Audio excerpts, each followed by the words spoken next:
Hello दोस्तों, जेपीएसएल technician YouTube channel पर सभी लोगों का हार्दिक स्वागत है।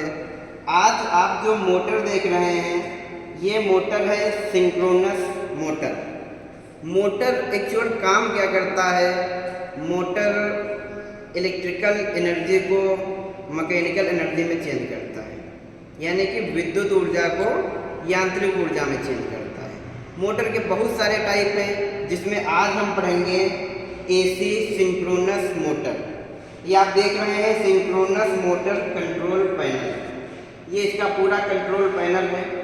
सिंक्रोनस मोटर होता क्या है? एक ऐसा मोटर जो नियत गति पर चले, इसे तुल्यकालिक मोटर कहते हैं। ये एक स्थिर गति पर, नियत गति पर चलता है। लोड इसका अगर आप बढ़ाएंगे तो इसकी जो घूर्णन गति होगी वो बहुत ज़्यादा कम नहीं होगी, इसीलिए इसको हम बोलते हैं सिंक्रोनस मोटर। इसमें बेसिकली ये जो आप पार्ट पूरा देख रहे हैं ये इसकी बॉडी है, इसको योक कहते हैं। ये जो आप देख रहे हैं ये टर्मिनल बॉक्स है। इसमें जो वाइंडिंग है दो प्रकार की, एक स्टेटर वाइंडिंग और एक रोटर वाइंडिंग। इन दोनों वाइंडिंग्स के टर्मिनल यहाँ पर आकर मिलते हैं, यानी कि ये हमारा टर्मिनल बॉक्स है। इसमें एक रोटर होगा और एक स्टेटर। इसके चारों तरफ फील्ड वाइंडिंग होगी स्टेटर में जो होती है, और रोटर में हमारी आर्मेचर वाइंडिंग होती है। इसमें आपको हम दिखाते हैं, यहाँ पर एक लगा हुआ है नेम प्लेट। इसको पढ़ना बहुत ज़रूरी होता है कि नेम प्लेट में क्या क्या होता है। आप देखेंगे नेम प्लेट में यहाँ पर लिखा हुआ है HP। HP का मतलब है हार्स पावर, तो ये 3 हार्स पावर की है। वोल्टेज कितना लेगी? 440 वोल्ट लेगी। RPM इसका कितना है, यानी कि कितने RPM पर कितने राउंड पर मिनट से घूमेगी, तो RPM है 1440। एम्पियर कितने लेगी? 4 एम्पियर लेगी। और इस फ्रीक्वेंसी कितनी है? साइकिल 50 हर्ट्ज है। कितने फेज का है? सिंगल फेज या 3 फेज? तो आप देख रहे हैं ये 3 फेज का है।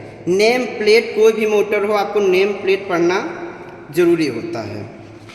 अब आपने ये नेम प्लेट देख ली। सिंक्रोनस मोटर जो होती है इसमें इसका जो रोटर होता है, रोटर भी 2 टाइप का होता है। एक होता है सिलेंड्रिकल और एक होता है साइलेंट पोल मोटर। और ये भी 2 तरीके की होती है, एक होती है सामान्य तुल्यकालिक और एक होती है ऑटो तुल्यकालिक मोटर। इसको स्टार्ट करने के लिए इसमें हम 3 फेज सप्लाई देंगे, और ये ऑटोमेटिक स्टार्ट नहीं होती है, यानी कि सेल्फ स्टार्ट मोटर सिंक्रोनस नहीं होती है।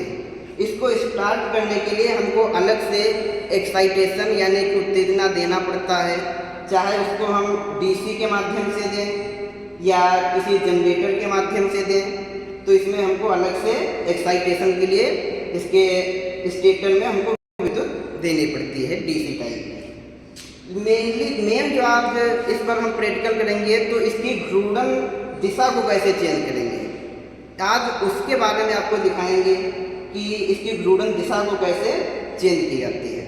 बाकी जो हमारा ये सिंक्रोनस मोटर है ये अल्टरनेटर के समान ही होता है। इसकी संरचना अल्टरनेटर के समान होती है, यानी कि जैसे अल्टरनेटर वर्क करता है और संरचना होती है, सेम सिंक्रोनस मोटर की भी संरचना होती है।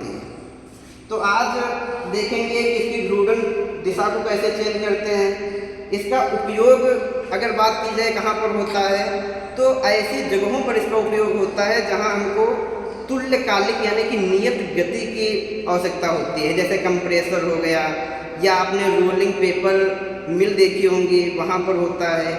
या फिर बात अगर करें जो प्रिंटिंग प्रेस वाले होते हैं, उनके जो प्रिंटिंग मशीन्स होती हैं, वहाँ पर भी सिंक्रोनस मोटर का ही उपयोग किया जाता है, क्योंकि इसकी जो गति होती है वो नियत होती है, और इसका जो लोड बढ़ाया जाता है तो लोड बढ़ाने पर गति में बहुत ज़्यादा फर्क नहीं पड़ता है, ना के बराबर पड़ता है।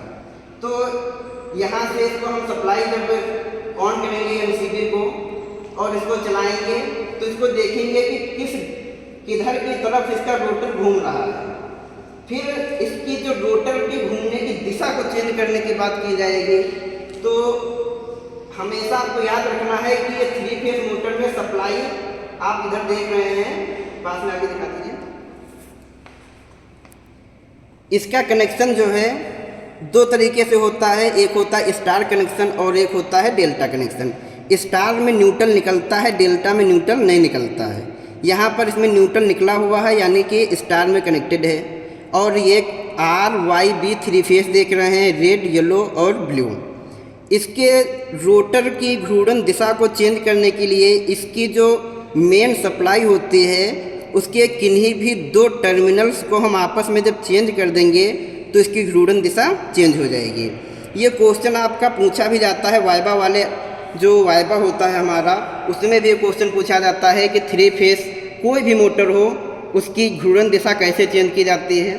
तो जो सप्लाई वोल्टेज होते हैं, सप्लाई वोल्टेज के किन्हीं दो टर्मिनल्स को जब हम आपस में चेंज करेंगे तो इसकी घूर्णन दिशा चेंज हो जाएगी। हम आपको इसको चला के पहले दिखाते हैं। जैसे ही इसकी हम MCB को यहाँ पर उठाएंगे और ये हमारे मेन लाइन की MCB है, इसको तो मोटर हमारी घूमने लगी। अब इस मोटर कैसे घूम रही है, किस दिशा में घूम रहे, उसको ज़रा ध्यान से देखिए। इसको दिखा दो ज़रा पास में ला करके। ये आप देखेंगे, हम आपको दिखाते हैं।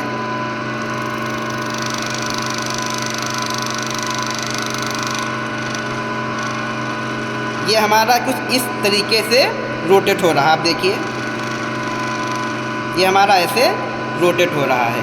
अब इसके हम अभी बंद करते हैं, इसको मेन MCB को भी ऑफ कर देते हैं। और आप इधर देखिए, इधर पास में दिखा दो, ये जो इसके ये 3 फेस के जो टर्मिनल्स हैं RYB, अब हम क्या करेंगे, नीचे से भी निकले हुए हैं तो किन्हीं दो टर्मिनल्स को आपस में चेंज कर देंगे, यानी कि येलो वाला इस वाले में लगा देंगे और ब्लू वाले रेड वाला इस वाले में येलो की जगह लगा देंगे। तब इसकी घूर्णन दिशा चेंज हो जाएगी। हम चेंज करने के बाद भी आपको दिखाते हैं। इसके हम टर्मिनल्स दोनों चेंज कर देते हैं।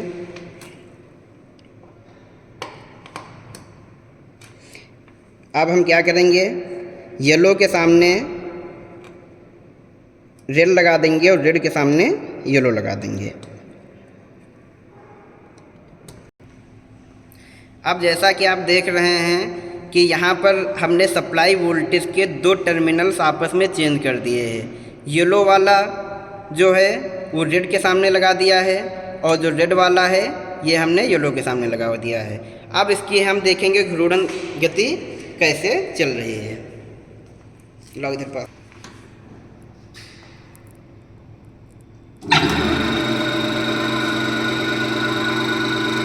अब आप देख रहे हैं मोटर नीचे की तरफ घूम रहा है, नीचे की तरफ, यानी कि अब इसकी घूर्णन गति कुछ इस तरीके से हो रही है।